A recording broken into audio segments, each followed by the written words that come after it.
All right, all right. We want to welcome, welcome, welcome. See, that's my song right there. Come on, pull it up a little bit. Ain't no mountain high enough.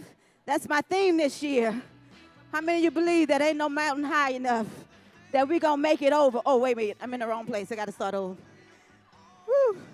About to go to church, huh, y'all? All right. Good morning, beautiful people. Happy Tuesday. And again, welcome to this joyful buzz of PBL World 2025.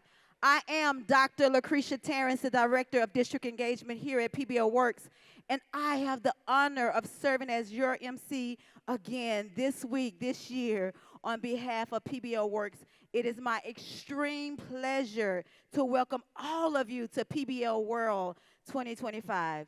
We are so delighted to have you this year, whether you traveled from across the country or whether just from across the street in California.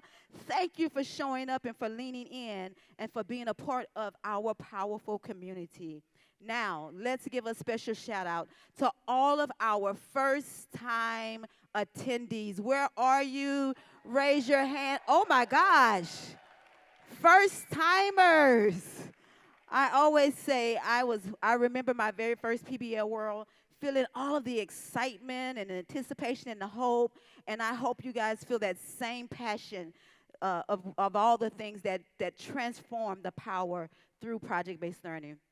For our returning PBL World friends, I haven't forgotten about you. Where are you if you are attending for the second, third, fourth, fifth, sixth, seventh, all of those things? Come on, you got to let them know that you are even more excited than they are because you came back. Yes, and so again, welcome to our 14th annual PBL World Celebration. Before we go any further, it's important to ground ourselves in reflection and respect. So to guide us in this meaningful acknowledgement, please welcome my colleague, Aaron Sanchez.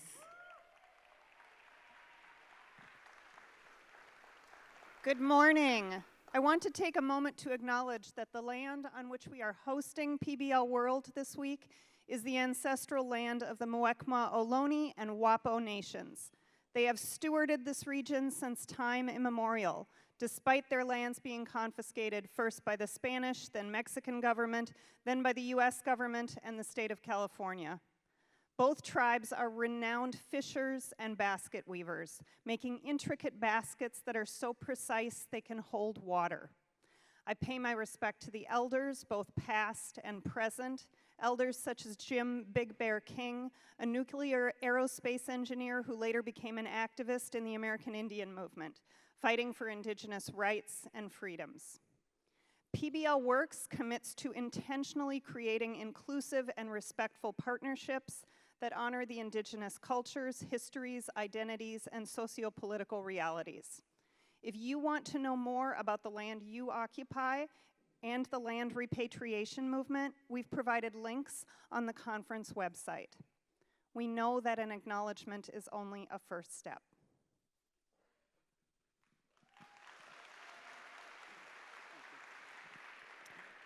Thank you, Aaron.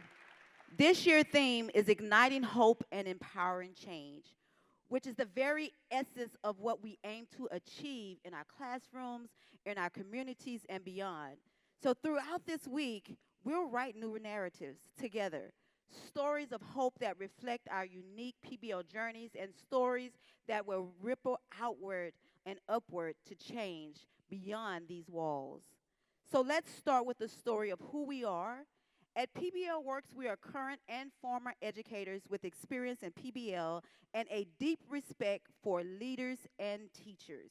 We strive to offer an unrivaled level of service to guide educators on their unique and individual journeys towards sustainable, high-quality PBL. At PBL Works, our exclusive focus is project-based learning. Why? Because we firmly believe that PBL advances educational equity and empowers all students to achieve their full potential. Our vision reflects this belief. We know that from research that students who experience high-quality PBL will develop both content knowledge and success skills like communication, collaboration, creativity, and critical thinking.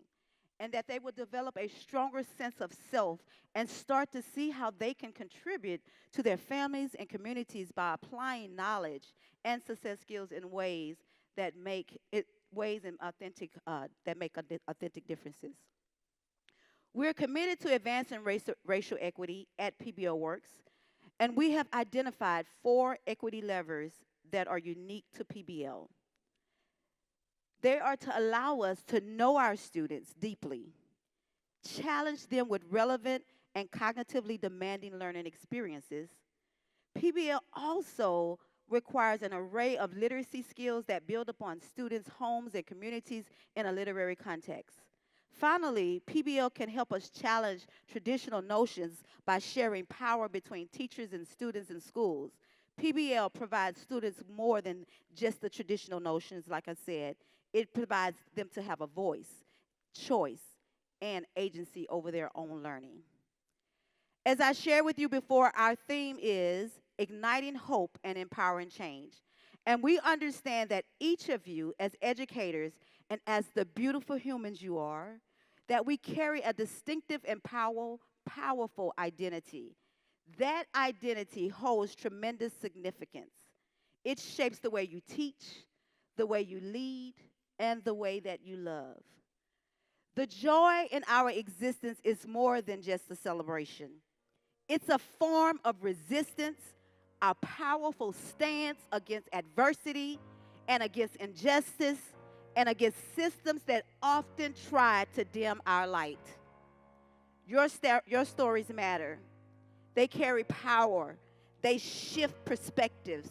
They heal, transform, and when shared, they ignite the very hope and change that we want to nurture. So let's begin by sharing some stories, some of your stories. And I want to bring our theme to life together. Take a look at the slides and read this quote for me. Challenging students academically without loving them is an application of force that only results in resistance. Without love, there is no growth, no movement. Dr. Chris Emden. Just hold on to that for a moment. And I want to ask you a question. I want you to take a moment to think about a memory. Let it rise to the surface. And I want you to breathe it in. But think about what first lit your flame for teaching, for leading, for serving in education. What got you here? What lit the flame? Maybe it was a student who made you feel that your presence mattered. Maybe it was a challenge that eventually became your calling. But what was it that brought you here to this moment? Take 60 seconds to think about it. Let it rise up, all the way up.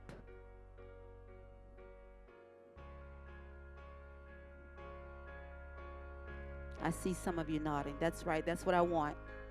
Bring it to the surface. Bring it to your heart.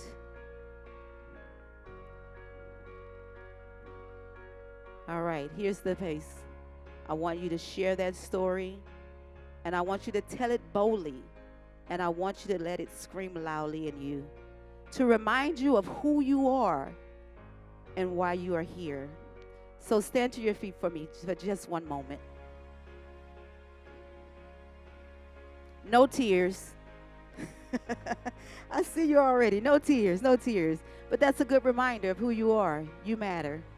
Your stories matter. So you're going to go tell your story. I want you to look across the aisle, look across the room, and I want you to look somebody in the eye. Do you see that person? No, we're not trying to do dating match and none of that, all right? I just want you to find that person. You locked eyes. I want you to take 30 seconds and go to that person real quick. Let's go, let's go, let's go. I love it, I love it, I love it. Oh my gosh, I love it. All right.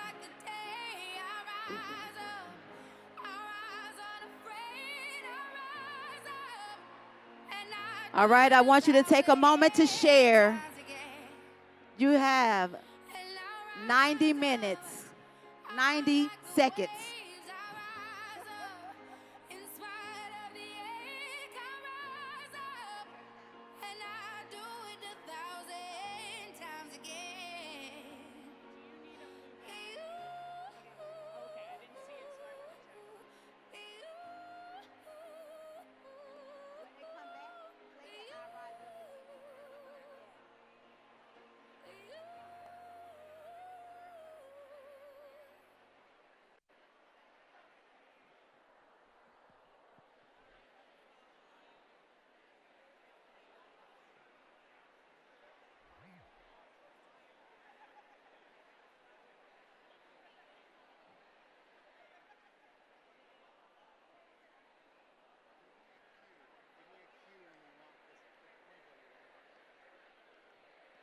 Start wrapping up your conversations.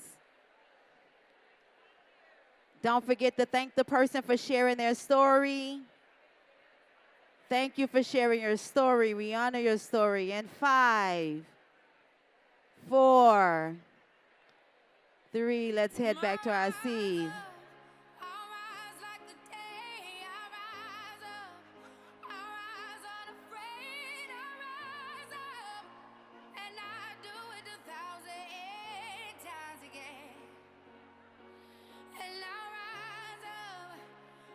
Back to our seats.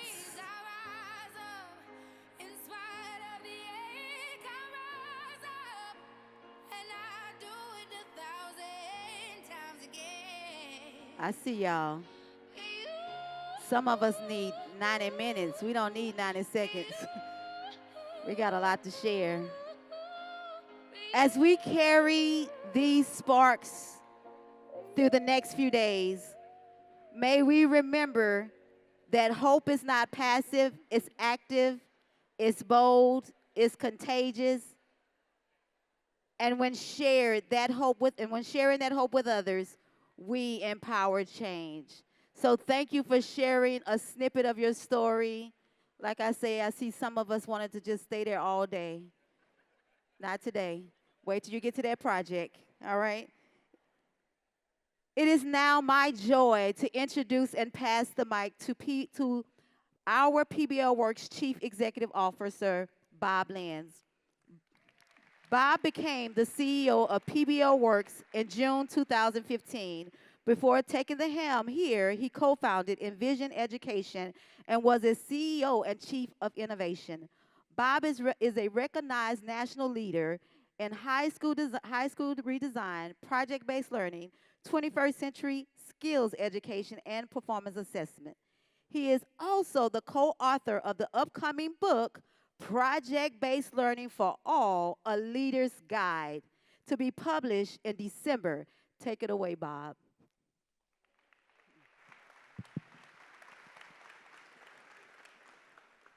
Good morning, and welcome to everyone, participants, our staff, our national faculty, to PBL World 2025.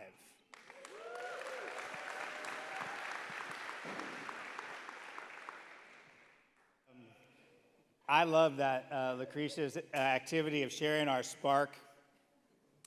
I just need the one.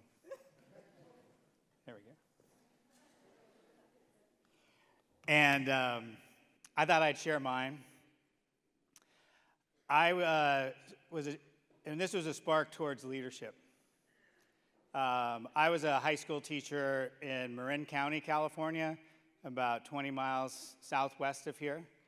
Marin County is a beautiful place. It's also one of the most wealthy places in the country, maybe the world. And our school demographics reflected that. And in the 1990s, we endeavored to transform our school using project-based learning. So I've been at this for a while now. And people came from all over to visit our school, all over the country, and even across the world. And they would have a great experience with our students and their projects. And invariably, at the end of the day, someone would say, these kids are amazing, these projects are awesome, and this would never work with my students. This would never work. They were looking at the demographics of our students and correlating that to their ability to do high-quality project-based learning. I heard it so many times it made me angry, and I decided that they were wrong, and we needed to show them that all kids can do high-quality PBL. So with a group of other frustrated school designers, I co-founded the Envision Schools in 2003, schools that are in San Francisco, and Oakland, and Hayward, California, doing the exact same projects that the students were doing in Marin County, and frankly, doing it better. And so that was my spark towards leadership and my spark towards on a mission for project-based learning throughout my career and going forward, that all students, no matter their background or where they're from, have the opportunity to experience high-quality project-based learning.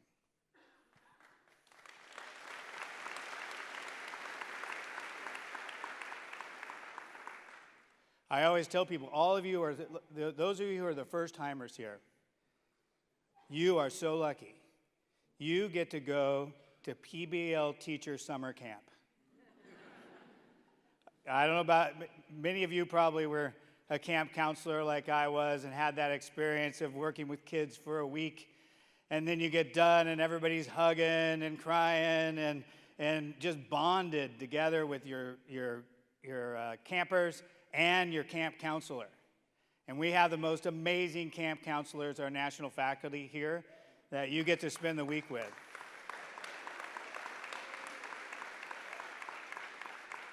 So get ready, because you're going to experience that joy of connecting with people that you've never known before, doing work that is transformational, and leaving inspired with hope to go make this happen in your schools. I am so excited to hear Chris Edmond today, our keynote speaker.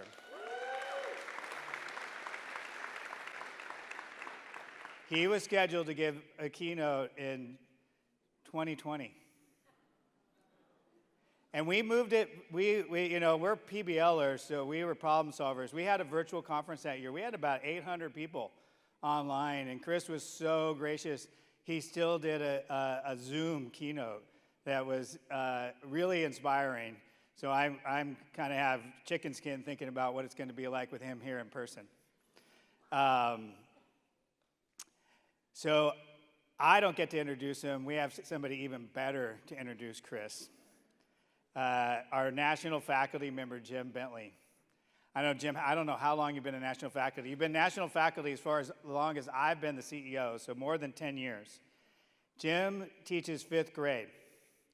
He is a National Geographic Education Fellow and Explorer.